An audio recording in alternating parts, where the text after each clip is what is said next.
Oke teman-teman, selamat datang di Basban Ajar YouTube channel. Pada kesempatan kali ini, kita akan membahas latihan berikut ini. Tetapi, sebelum kita masuk ke pembahasan video, saya akan mengajak teman-teman untuk terlebih dahulu mengklik tombol subscribe pada channel ini dan nyalakan loncengnya, lalu klik like pada video ini jika kalian merasa terbantu. Oke, langsung saja kita masuk ke pembahasan videonya.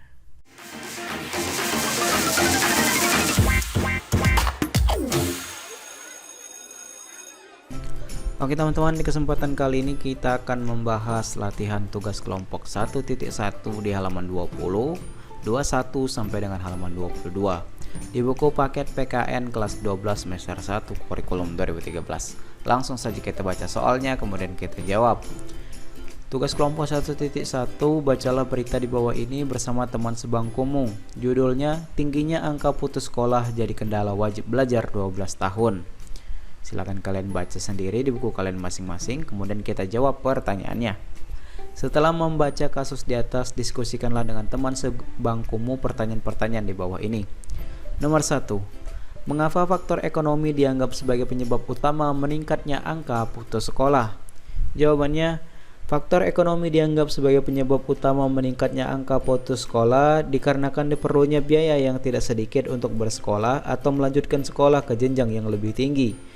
Apabila ekonomi seseorang tidak cukup dan hanya cukup untuk memenuhi kebutuhan sehari-hari saja, maka ia tidak bisa melanjutkan sekolahnya dan terpaksa harus putus sekolah.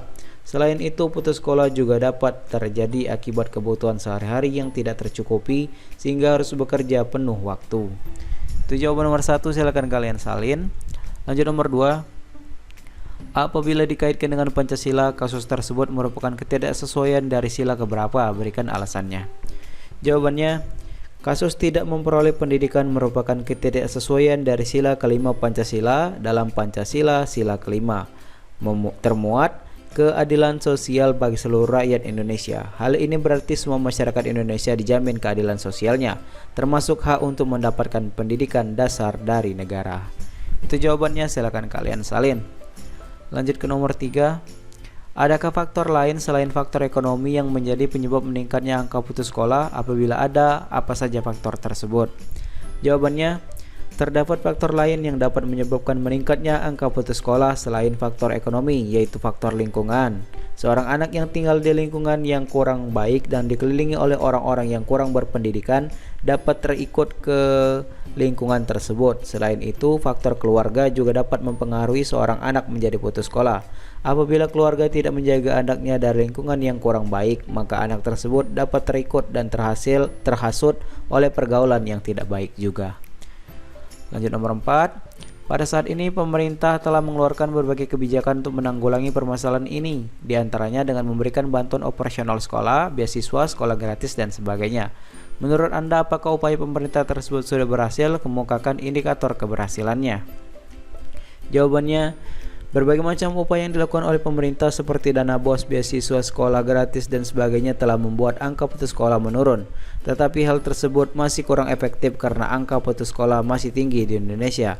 Hal ini dikarenakan masih ada faktor lain yang kurang mendapatkan perhatian dari pemerintah, seperti faktor keluarga, padahal hal tersebut penting untuk diperhatikan demi menurunkan angka putus sekolah. Nomor 5. Selain pemerintah, siapa lagi yang bertanggung jawab untuk mengatasi masalah ini? Apa saja peran yang bisa ditampilkannya? Jawabannya, selain pemerintah, orang tua juga wajib bertanggung jawab untuk mengatasi masalah putus sekolah ini. Orang tua memiliki peranan yang sangat vital dalam proses perkembangan dan proses pendidikan anak dengan mengajarkan dan memberitahu bagaimana pentingnya pendidikan bagi seorang anak demi masa depan bangsa yang lebih baik. Nomor 6. Apa solusi yang Anda ajukan untuk mengatasi masalah ini? Bagaimana strateginya supaya solusi itu berhasil? Jawabannya, solusi yang dapat ditawarkan untuk mengatasi masalah ini adalah dengan memberikan edukasi kepada orang tua bagaimana pentingnya pendidikan bagi seorang anak. Bagi orang tua yang tidak memiliki biaya yang cukup untuk membiayai sekolah anaknya, maka pemerintah wajib membantu biaya tersebut. Nomor 7. Kemukakan bentuk pelanggaran hak warga negara yang pernah terjadi di daerahmu, bagaimana solusi untuk menyelesaikannya? Jawabannya, Salah satu contoh bentuk pelanggaran hak warga negara yang pernah terjadi di daerah saya adalah memperkerjakan anak di bawah umur dan memutus sekolahnya. Hal ini tentu melanggar hukum yang melarang anak di bawah umur untuk bekerja yang seharusnya mereka sedang melalui masa-masa sekolahnya. Solusi yang dapat digunakan untuk menyelesaikan masalah tersebut adalah dengan menangkap oknum yang mempekerjakan anak di bawah umur, lalu memberikannya hukuman yang setimpal dibarengi dengan menyekolahkan anak-anak tersebut. Nah teman-teman, itulah jawabannya dari nomor 1 sampai dengan nomor 7. Silakan kalian salin jawabannya dan semoga membantu. Jika ada jawaban yang kurang jelas atau kurang kamu pahami, silakan kalian tanyakan di kolom komentar di bawah. Saya akhiri video kali ini dan sampai jumpa di latihan berikutnya.